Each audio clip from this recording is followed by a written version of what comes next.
الحمد لله وحده والصلاة والسلام على من لا نبي بعده أما بعد فأعوذ بالله من الشيطان الرجيم بسم الله الرحمن الرحيم قال تعالى يا أيها النبي جاهد الكفار والمنافقين واغلظ عليهم ومأواهم جهنم وبئس المصير عن أبي أمامة رضي الله تعالى عنه قال قال رسول الله صلى الله عليه الصلاة والسلام من أحب لله وأبغض لله وأعطى لله ومنع لله فقد استكمل الإيمان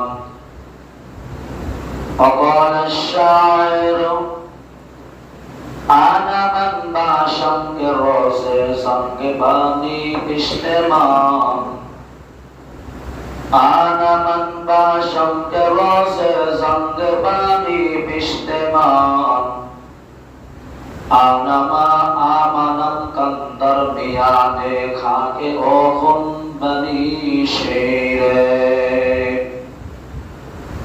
कत्ले हुसैन असल में मर गया जिद है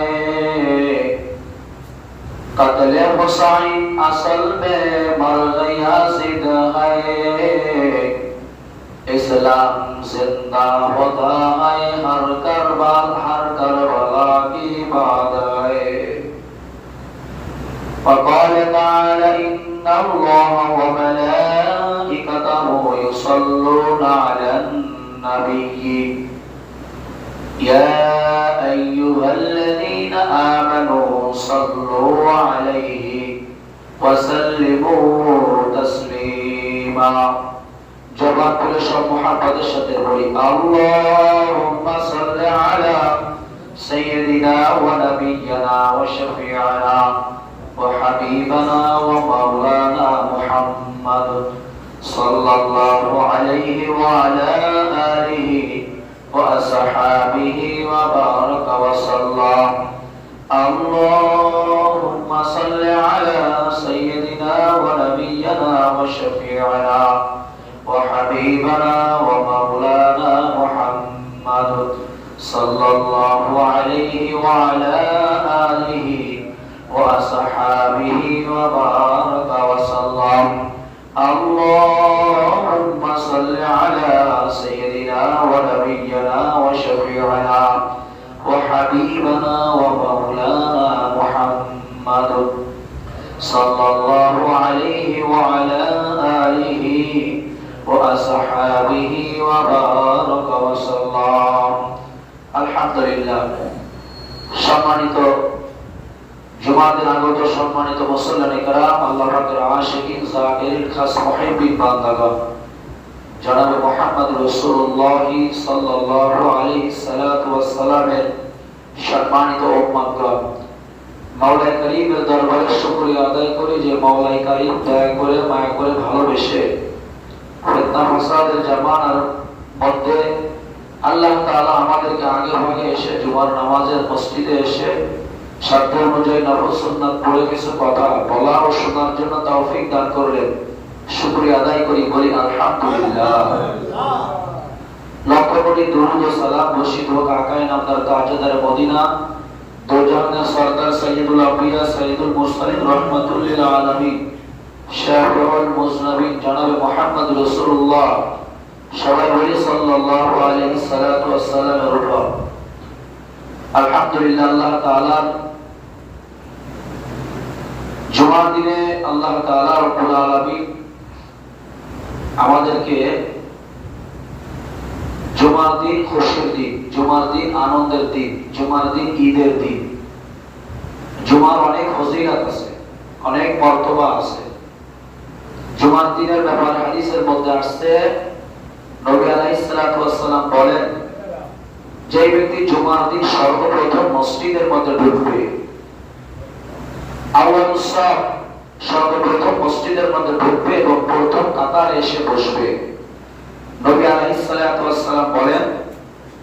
ব্যক্তির আমলনামায় একটা উট কুরবানি করলে যেই নেকি হয়, জুমার দিন আগে ভাগে এসে প্রথম কাতারে বসে নামাজ পড়লে তার আমলনামায় সেই নেকি লেখা হয়ে যাবে। জুমার দিন এত ফজিলত, সূরা কাহাফ যে ব্যক্তি তেলাওয়াত করবে, আসমান জমিন যতটা পার্থক্য দূরত্ব দেখেন, আল্লাহ তাআলা তার আমলনামায় এই পরিমাণ নেকি দিয়ে ভরপুর করে দিবেন। জুমার দিনের ফজিলতের ব্যাপারে, আসরের নামাজের পর জুমার দিন কোন ব্যক্তি যদি একটি দুরূদ শরীফ পড়ে, কোন দুরূদ শরীফটা? নবী বলেন, যদি কোন ব্যক্তি দুরূদ শরীফটা পড়ে, তার আমলনামায় 80 বার দুরূদ শরীফটা পড়বে। কতবার? 80 বার। আল্লাহুম্মা সাল্লি আলা মুহাম্মাদিন নাবিয়্যিল উম্মিয়্যি ওয়া আলা আলিহি ওয়া সাল্লিম তাসলিমা। আল্লাহুম্মা সাল্লি আলা মুহাম্মাদিন নাবিয়্যিল উম্মিয়্যি ওয়া আলা আলিহি ওয়া সাল্লিম তাসলিমা। নবী আলাইহিস সালাতু ওয়াস সালাম বলেন, যে ব্যক্তি আসরের নামাজ পড়ে জায়গায় বসে সালাম ফিরানোর পরে 80 বার এই দুরূদ শরীফটা পড়বে। কতবার? 80 বার। 80 বছরের গুনাহ আল্লাহ মাফ করে দিবেন। সুবহানাল্লাহ। আর জুমার দিন যেহেতু আলোচনা করা হয়, এই জন্য আমাদের সকলের খেয়াল রাখতে হবে যে জুমার দিন একটু আগে ভাগে মসজিদে আসি। আপনি সারা মাস কামাই করলেন, সারা সপ্তাহ আপনি কামাই করলেন, কই সারা মাসের মধ্যে তো আপনাকে আল্লাহ তাআলা বলে নাই যে ওইখানে জমা হও। জুমার দিনের ব্যাপারে বলা হয়েছে সপ্তাহে 7 দিনে 6 দিন কাজ করো। একটা দিন তুমি আমার ঘরে এসে সত্তর এলাকার সকল মানুষ, সমস্ত দিনদার মুসলমান পুরুষ মানুষগুলো মসজিদে জুমার দিন এসে সকলে আমি মাওলার কুদরতি পায়ে সিজদা করো। ওয়াতাসিমু বিহাবলিল্লাহ, তোমরা এক জামাতবদ্ধ হয়ে থাকো। মুসলমান যদি এক জামাতবদ্ধ হয়ে থাকে, তাহলে কোন ফাসিক ফুসাক, কোন ইহুদি নাসারা মুসলমানদেরকে দাবায় রাখতে পারবে না। কথা বল ঠিক কি? এই জন্য জুমার মসজিদে আসা এটাও আল্লাহ তাআলার বড় একটি হুকুম। যাই হোক, গত 2 জুমা আপনাদের সামনে আলোচনা করেছি আলে ইমরানের 103 নম্বর আয়াত সম্পর্কে। ওই আয়াতের মধ্যে আল্লাহ তাআলা বলেছেন যে, হে ঈমানদারেরা, তোমরা সকলে আমি আল্লাহ তাআলার রুজুকে, কোরআনে কারীমকে মজবুত করে ধরো। আমি আল্লাহ তাআলা যে ওয়াদা করেছে এই ওয়াদাগুলোকে তোমরা পূরণ করো। তোমরা সকলে জামাতবদ্ধ হয়ে থাকবা। তাহলে কি হবে? আল্লাহ তাআলা ওয়া ইয়াতাসিম বিল্লাহ ফাকাদ হুদিয়া ইলা সিরাতিন মুস্তাকিম।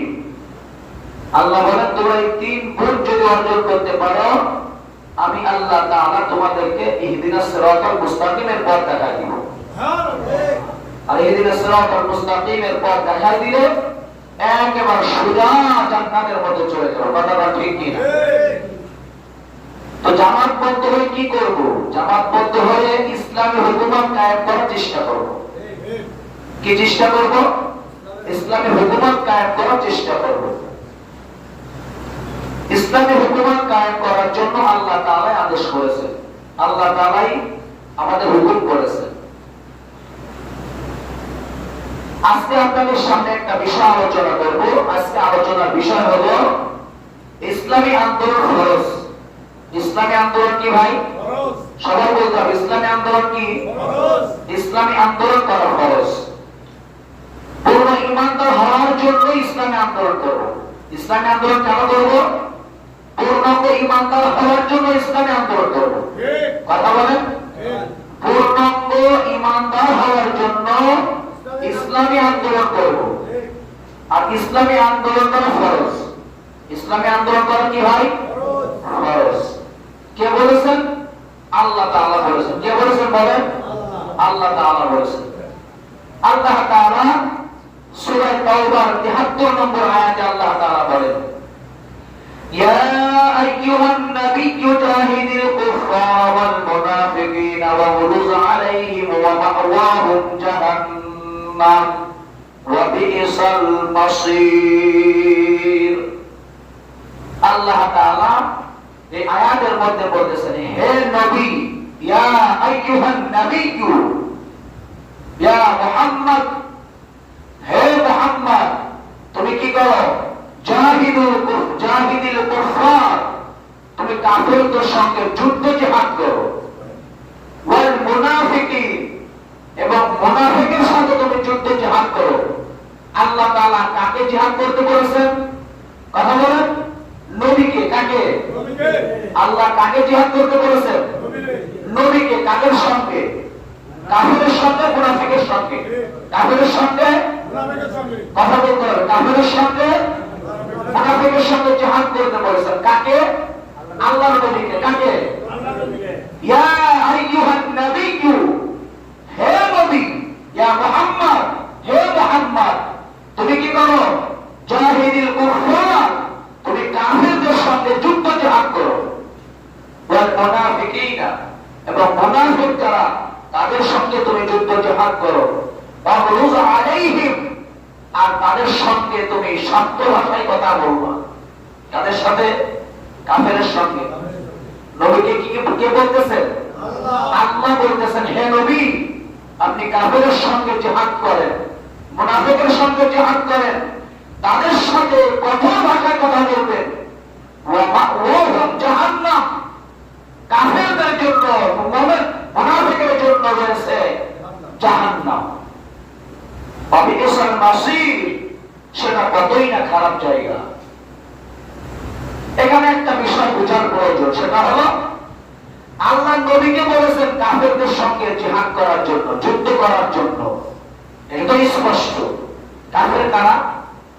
কাফের ওই ব্যক্তিকে বলা হয় যে আল্লাহর কুরআনকে অস্বীকার করে। কাফের ওই ব্যক্তিকে বলা হয় যে আল্লাহর হুকুম বাস্তবায়ন করার জন্য বদল বোতাম এদিকে সেদিকে নাড়াচাড়া করে।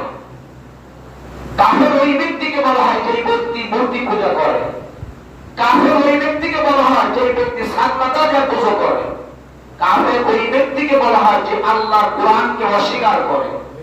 কাফের ওই ব্যক্তিকে বলা হয় যে ব্যক্তি ইসলাম ধর্মকে অস্বীকার করে। কথাটা ঠিক কি? তো কাফের স্পষ্ট আমরা বুঝতে পারি, যারা মূর্তি পূজা করে, কুরআনকে মানে না, হাদিসকে মানে না, আল্লাহ তাআলাকে অস্বীকার করে, ফেরেশতাকে অস্বীকার করে, কবরকে অস্বীকার করে, পুনরুত্থান হতে হবে এটাকে অস্বীকার করে, এই ব্যক্তিকে কাফের বলা হয়।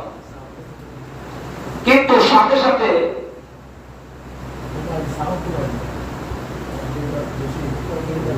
সাথে সাথে মুনাফিকের কথা কেন বলেছে? সাথে সাথে মুনাফিকের কথা কেন বলেছে? দোস্ত, এই বিষয়টা বোঝার প্রয়োজন আমাদের। আমরা খবরিয়া যত হিন্দু আছে সব কাফের। সব কি ভাই? কথা বলেন। নবীর উপরে যত হিন্দু আছে তারা সবাই কাফের। বৌদ্ধ যারা এগুলো সব কাফের, নাকি বলেন আপনারা?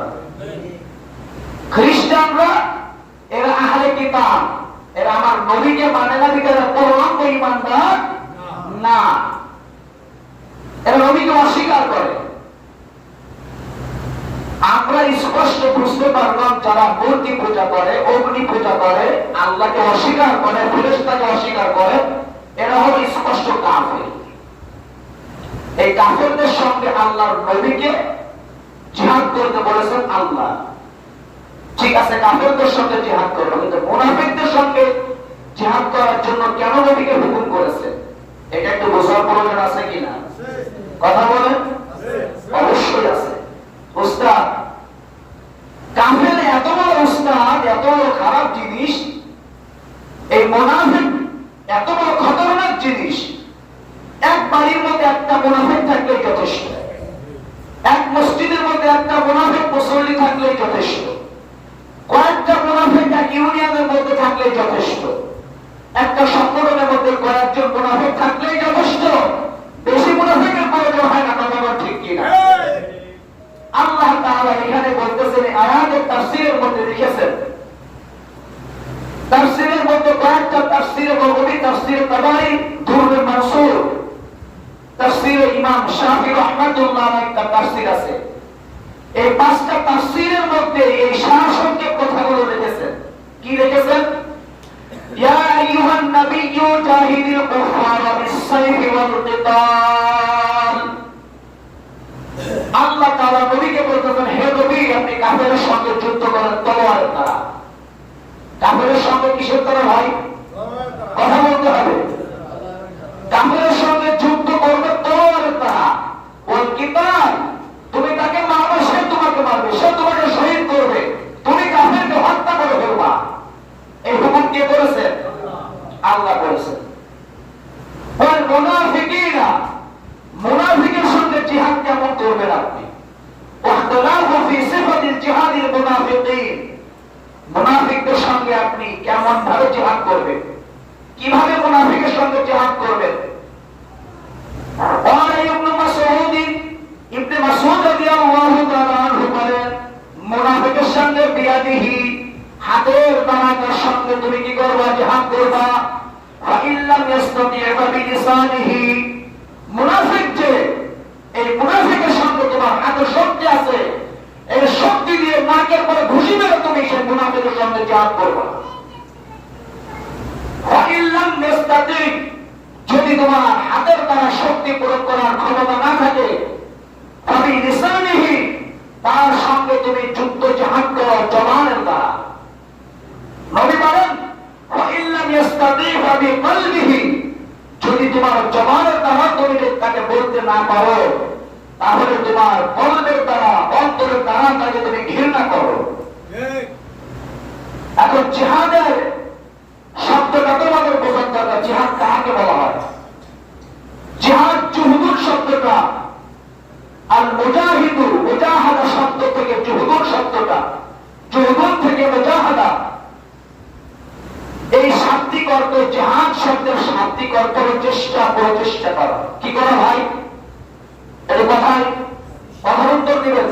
জিহাদ শব্দের অর্থটা ভালো করে বোঝেন। অতীতে যে সরকার চলে গেছে, অতীতে যে পাশে খুঁজতে চলে গেছে, ইহুদি, নাসারা, খ্রিস্টানেরা মুসলমানদেরকে জঙ্গি বলে বলে এই মুসলমানদেরকে ধ্বংস করেছে। জিহাদ এক জিনিস, জঙ্গিবাদ আর এক জিনিস। জিহাদ এক জিনিস, মারামারি আর এক জিনিস। ইসলামের জিহাদ এটা মুসলমানের কল্যাণের জন্য। জিহাদ মুসলমানকে রক্ষা করার জন্য। জিহাদ বৈরী বিশ্বের শত্রু থেকে আক্রমণ বাঁচার জন্য হয়ে জিহাদ। এই জিহাদ শব্দের অর্থটা বোঝার দরকার। জিহাদ শব্দ বলে বলে বিদেশি ওলাদেরকে, বাংলাদেশের মানুষদেরকে, পাকিস্তানি ওলাদেরকে, আফগানিস্তানদেরকে, এই মুসলমানদেরকে জঙ্গিবাদ বলে বলে অতীতের সরকার যারা ছিল, এরা মুসলমানকে দাবায় রাখার জন্য চেষ্টা করেছে। কথা বলছেন কিনা? মুসলমানের মধ্যে জিহাদি চেতনা রাখতে হবে, না হলে সে মুনাফিক হয়ে যাবে। মুনাফিকের আলামত কি কি সেগুলো করতেছি সামনে। তো জিহাদ শব্দের অর্থ চেষ্টা, প্রচেষ্টা করা। এই চেষ্টা, প্রচেষ্টা করতে হবে কিসের জন্য? কোরআন হাদিস, আল্লাহ ওয়ালা সুফিয়ানে কেরাম, সুফিয়া কেরামদের পরিভাষায় বলা হলো আল মুজাহিদু, নবী আলাইহিস সালাম বলেন, আল মুজাহিদু মান জাহাদা নাফসাহু, মুজাহিদ, প্রকৃত মুজাহিদ হলো ওই ব্যক্তি যে তার নফসের সঙ্গে যুদ্ধ জিহাদ করে। কেমনে? যুদ্ধ শব্দের অর্থ, জিহাদ শব্দের অর্থ বলেছে চেষ্টা, প্রচেষ্টা করা। কি করা? বলেন না তোমার ভুলে সবাই বলে, চেষ্টা করা, প্রচেষ্টা করা, চেষ্টা, প্রচেষ্টা করা। কি চেষ্টা করবেন? শীতের সময় এসে গেছে, কম্বল মুড়ি দিয়ে আপনি ঘুমায় গেছেন, ফজর আজান হয়ে গেছে, আসসালাতু খায়রুম মিনান নাওম, হাইয়া আলাস সালাহ, হাইয়া আলাল ফালাহ, আসো নামাজের দিকে আসো, আসো কল্যাণের দিকে আসো। আসসালাতু খায়রুম মিনান নাওম, নামাজ, ঘুম থেকে নামাজ উত্তম, ঘুম থেকে নামাজ ভালো। মনে চাই আরেকটু ঘুমাই, আরেকটু ঘুমাই। কথাটা ঠিক কিনা? এত স্তর বলবো, ওই সময় রব্বে কারীমের কুদরতে পায়ে সিজদা করব। আল্লাহ আমার খালিক, আল্লাহ আমার মালিক, আল্লাহ রাসূল, আল্লাহ কুল কায়নাতের মালিক। আমি আল্লাহ তাআলার কুদরতে পায়ে সিজদা করব। যা কম্বল চলে যা, যা লেপ চলে যা, সবকিছু ফেলে ওই শীতের মধ্যে শীতকে উপেক্ষা করে মসজিদে এসে নামাজ পড়াই হলো প্রকৃত মুজাহিদ। কথাটা ঠিক কিনা? এত স্তর বলবো, অমর দোকানে টিভি চলতেছে,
জিহাদ তখন সমান সমান হয়ে যাবে।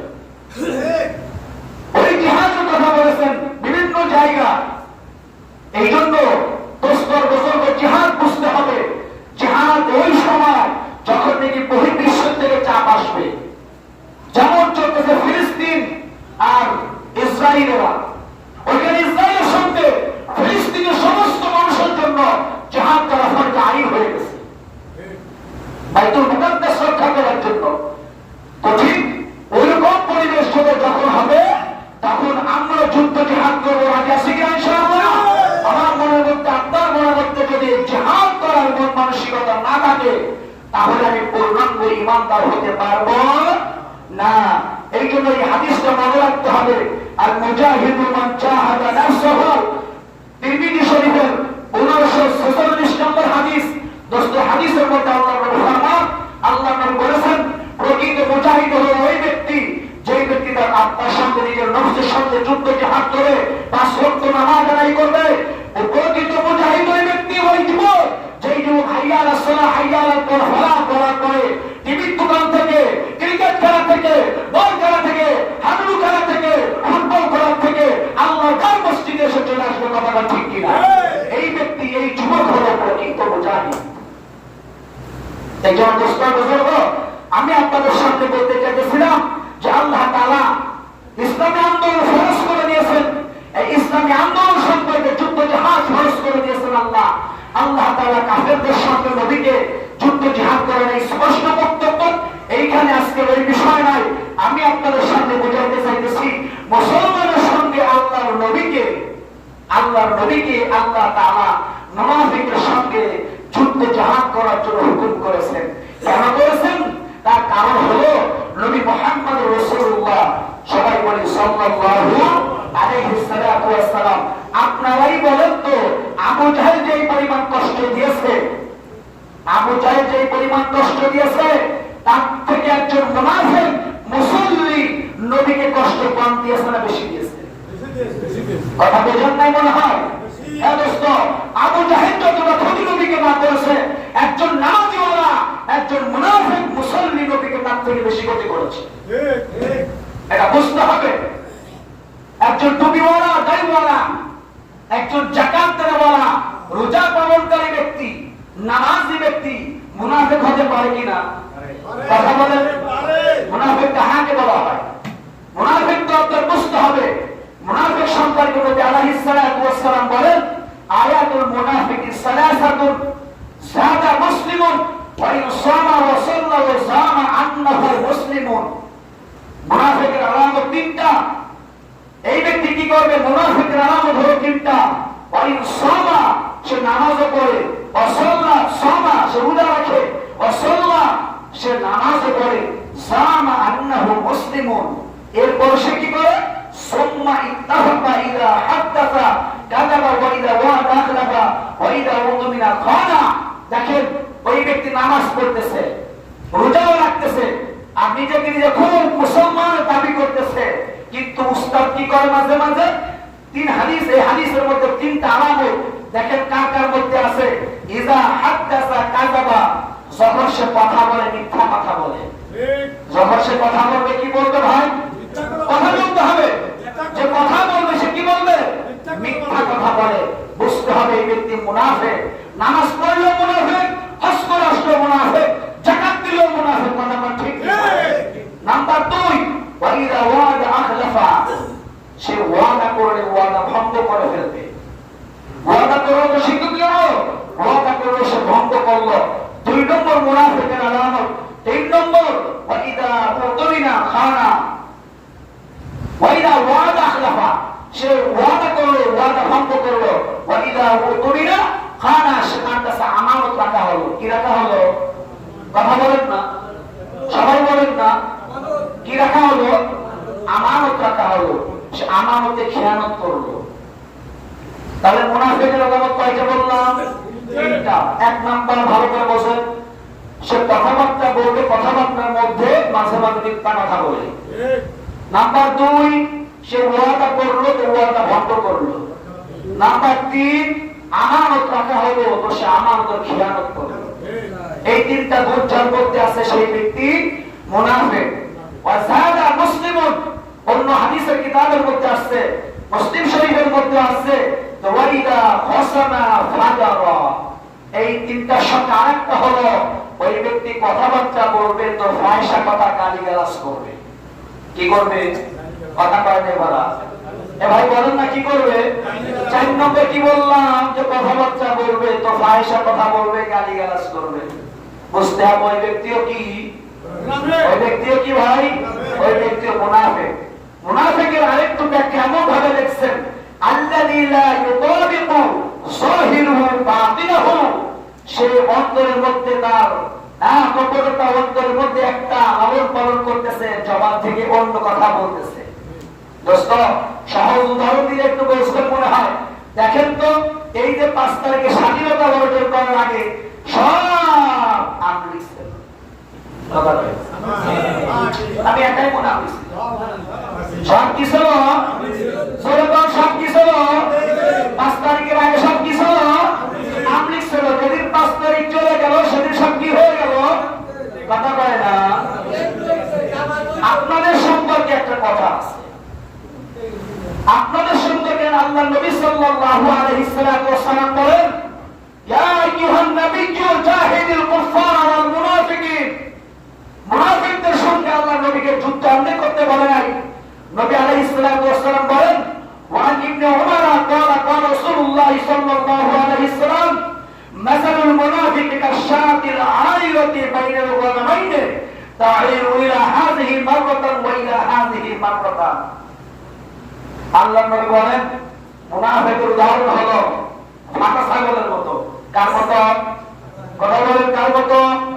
ফাঁকা ছাগলের কথা আল্লাহর নবী বলেছেন। আপনার মতো লজ্জা লাগে? মুনাফিকের উদাহরণ দিয়েছেন আল্লাহর নবী বলেন, মাসালুল মুনাফিকি কাশাতিল আইরাতি। আল্লাহর নবী বলেন, মুনাফিকের উদাহরণ হলো ফাঁকা ছাগলের মতো। একবার কি করে? তার এর পাশে যায়, আরেকবার ওর কাছে যায়। একবার আমলিগের কাছে যাইবে, আবার বিএনপির কাছে যাইবে, আরেকবার জামাতের কাছে যাইবে, আবার সময় সময় পাখা মার্কার কাছে যাইবে। ওই ব্যক্তি হলো খালেস মুনাফিক, আস্ত একটা বেঈমান মার্কা মানুষ। কথাটা ঠিক কি না? এ দোস্ত, আল্লাহু আকবার। আল্লাহ তাআলা কোরআনে কারীমের মধ্যে ঘোষণা করেছেন, তখন মুনাফিকরা নবীর কাছে এসে বলতো, ওয়া ইযা লাকুল লাযীনা আমানু ক্বালু আমান্না। নবীর কাছে গিয়ে মুনাফিকরা বলতো, হে আল্লাহর রাসূল, আমরা আপনার পর আমান্না, আপনার পর ঈমান এনেছি, আমরা আপনার আল্লাহকে স্বীকার করি, আমরা আপনার নবীকে আপনাকে স্বীকার করি, আপনার আল্লাহকে স্বীকার করি, জান্নাত জাহান্নাম সবকিছু স্বীকার করি। ওয়া ইযা খালু ইলা শায়াতিনহিম ক্বালু আইন্না মাআকুম। আল্লাহু আকবার। যখন নাকি নবীর কাছ থেকে যখন নাকি তারা দূর হয়ে যাইতো, নবীর থেকে তারা সরিয়া যাইতো, এই দোস্ত ওই ফাসিক ফুজ্জারদের কাছে যাইয়া আগে সালাম কইতো, আমরা তোমার সাথে আছি, তোমার সাথে সবকিছু করব। যখন নাকি 5 তারিখে পরে নতুন স্বাধীনতা এসে গেল, আল্লাহু আকবার, বিএনপির কাছে যেয়ে বলে, আমরা তো আপনাদের সঙ্গে কাজ করেছি, আমি তো আপনার দল করেছি। জামাতের কাছে গিয়ে বলবে, হুজুর আমি তো আপনার সঙ্গে আছি। ইসলামী আন্দোলনে গিয়ে বলবে, আমি তো আপনার সঙ্গে আছি। এই দোস্ত বুজুর্গ, মুনাফিকের শাস্তি হলো কত বড় নিকৃষ্ট শাস্তি। এই মুনাফিক আমলিকে থাকিও ফায়দা লুটেছে, এখন বিএনপির কাছেও ফায়দা লুটবে, জামাতের সঙ্গে মিশেও ফায়দা লুটবে। ঢাকা ইসলামী আন্দোলন বাংলাদেশ, জয়পুরার হামিদ সাহেব রহমাতুল্লাহ আলাইহি, মরহুম সাহেব রহমাতুল্লাহ আলাইহি, বর্তমান সাহেব বেদাউল করিম হাফিজাহুল্লাহ, শাইখুল আল্লাহু আকবার আল্লামা ফজলুল করিম হাফিজাহুল্লাহ, ওনার কাছে গিয়ে বলবে, হুজুর আমরা তো পাখা মার্কা করেছি, পাখা মার্কা করতেছি, সর্বনারা কতবার আইলাম আগাইলাম, কিন্তু কোনদিন পাখা মার্কা একটা ভোট দিলাম না। ঠিক কিনা? এই মুনাফিকদের শাস্তি কম হবে না বেশি হবে? কথা কম না, কম হবে না বেশি হবে? এই দোস্ত, আল্লাহু আকবার। এই মুনাফিকদের সম্পর্কে আল্লাহ নবী বলেন, ফাওয়াইলুল লিল মুসাল্লিন। শুনেন, আল্লাহ তাআলা তাকে ভবিষ্যৎবাণী বলে দিয়েছে, ওই মুনাফিক নামাজও পড়বে, ফাওয়াইলুল লিল মুসাল্লিন, ওই মুসল্লি নামাজ পড়বে, ওই মুসল্লি যাকাত দিবে, ওই মুসল্লি হজ করবে, সব কিছু করার পরেও ফাওয়াইলুন, তার ধ্বংস অনিবার্য। কে কইছে? আল্লাহ। বলেন কে বলেছে? আল্লাহ তাআলাই বলেছেন। এই জন্য মুনাফিকি করা যাবে না দোস্ত। কথা বলে না, মুনাফিকি করা যাবে না। এই মুনাফিকি করা যাবে নাকি? মুসলমান, আপনি বিএনপি করেছেন, এই যে ইমরান ভাইয়ের কথা বলছি, আরো মানুষ আছে মার খেয়েছে, কেস খাইছে, সবকিছু করেছে, জুলুম নির্যাতন ভোগ করেছে, এরপর বিএনপি তো বিএনপি। জামাত 16 বছর পর্যন্ত জুলুম নির্যাতনের মধ্যে ভুগছে, তার আগের যে জামাত এখনো জামাত, কথা ঠিক কিনা? আমাদের ইসলামী আন্দোলন সম্পর্কে অনেকের খারাপ ধারণা থাকতে পারে, আপনি ধারণা করলে আসা যাবে না। আমরা আগেও পাখা মার্কা, এখনো পাখা মার্কা, ভবিষ্যতে পাখা মার্কা, কথা ঠিক কিনা? ইনশাআল্লাহ আমরা এই জন্য বলতে চাই, দোস্ত, নীতির থেকে পথ ভ্রষ্ট হইবেন না, নীতি যেটাকে পারবেন কোরআন সুন্নাহ অনুযায়ী আসেন। আপনি ফাসিক ফুসতাদের দল করে কোনো ফায়দা হবে না, এও চলো বরবাদ, আখিরাতও বরবাদ। এই জন্য সবাইকে উদাত্ত আহ্বান করব, আসেন আমরা কি করি, ইসলামী যে আন্দোলনটা আছে আল্লাহকে খুশি করার জন্য, আল্লাহ রাসূলকে খুশি করার জন্য, ঈমান নিয়ে মরার জন্য, জান্নাতে যাওয়ার জন্য, আল্লাহ তাআলার সন্তুষ্টির জন্য, যে ইসলামী আন্দোলনটা আপনার পছন্দ হবে, সেই ইসলামী আন্দোলনের ছায়া তলে এসে আমাদের বাকি জীবনটা আল্লাহ রাহে আল্লাহর পথে বিদায় দিতে রাজি আছি কিনা? আল্লাহ তাআলা আমাদের সকলকে সুন্দরভাবে ঈমান আর আমল গ্রহণ করে মুনাফিকের আলামত থেকে বেঁচে থাকে আল্লাহ তাআলা একনিষ্ঠ ঈমান আর আমল গ্রহণ করে আমাদের সকলকে জান্নাতমুখী হওয়ার তৌফিক দান করেন। সকলে বলি আমিন। আল্লাহ তাআলা কথা বলবো, একটা শুভ সংবাদ আছে। আমার ভাই লিটু এই মসজিদে ঈদ তাই দিতে 50 টাকা দিচ্ছে। আলহামদুলিল্লাহ, সবাই বলি আলহামদুলিল্লাহ। সকালে বলে বাচ্চারা আমার বলে আলহামদুলিল্লাহ, আলহামদুলিল্লাহ। বুঝে আসলো না, লাইন শাকারতুম লাযিদান্নাকুম, মোটেই হইতেছে না। একজন 50,000 টাকা টাইস দিছে, খেয়ে না খেয়ে তো জোরে আলহামদুলিল্লাহ বলতে জোরে বলেন আলহামদুলিল্লাহ, একবার বলেন আল্লাহু আকবার। একটা কথা বলে শেষ করতেছি, সেটা হলো এই যে সেটে কথা বললাম এত সময়, এই সেটটার পিছনে 1000 টাকা খরচ হয়েছে। কয় টাকা? এই 1000 টাকা আমাদের দরকার, বাকি এর ভিতরে মাল জিনিস লাগানো হয়েছে, এই 1000 টাকার দরকার। কোন কোন আল্লাহর বান্দা আছেন বলেন, এই সেটটা মসজিদের কাজে জন্য 1000 টাকা দেবো, কে কে দেবেন বলেন? কয় টাকা? আরে একা দিলে তো আমাকে একটু কেমন হয়ে গেল, যার বেশি ভিড়াভিড়ি করলাম, বাকিটা সামনে আছে। তো আলহামদুলিল্লাহ, সবাই বলে আলহামদুলিল্লাহ। এই 1000 টাকা দিয়ে দেবে, ঠিক আছে না? আসল বিষয়টা হলো মন চাই, মন। আর ঘৃণার নাস, টাকা পয়সা তো থাকলেই হয় না দোস্ত, মন থাকা লাগে। এই শেখপুরা বাজারে অনেক মানুষ আছে হজ 7 বার করতে পারে, হজে এখন তাকে যিনি নাই আল্লাহ, মন থাকতে হবে। কি থাকতে হবে? মন থাকতে হবে। এই আল্লাহ 1000 টাকা দিয়েছে, আল্লাহ তাআলা তার জানে মারে আরো বরকত দান করেন, বলেন আমিন। এই ভাই 50,000 টাকা দিয়ে ওয়াদা করেছে, অতি সত্তর আমরা কাজ শুরু করব ইনশাআল্লাহ। পরে যারা আসছেন কবরের সুন্নাত নামাজটা পড়ে